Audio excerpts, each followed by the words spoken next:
తన అద్భుత రచనలతో మూఢనమ్మకాలకు వ్యతిరేకంగా ప్రజా చైతన్యం కల్పించడమే కాక తెలుగు సాహిత్యంపై తనదైన ముద్ర వేసిన మహాకవి గురజాడ అప్పారావు 163వ జయంతిని రాష్ట్ర ప్రభుత్వం రాష్ట్ర పండుగగా నిర్వహించాలని జిల్లా పౌరవేదిక అధ్యక్షుడు బీశెట్టి బాబ్జీ డిమాండ్ చేశారు.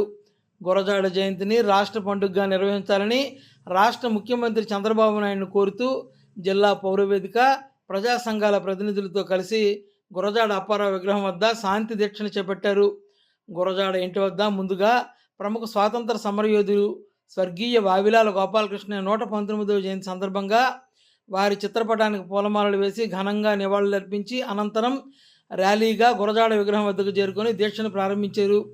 సెప్టెంబర్ 21వ తేదీ ఆదివారం జరిగే గురజాడ 163వ జయంతికి ముందే రాష్ట్ర శాసనసభ సమావేశాల్లో ముఖ్యమంత్రి చంద్రబాబు ప్రకటన చేయాలని డిమాండ్ చేశారు.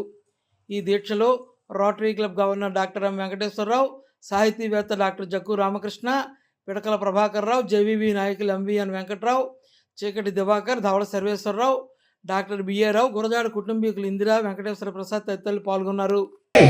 21వ తేదీ ఆదివారం మనం జరుపుకోబోతున్న మహాకవి గురజాడ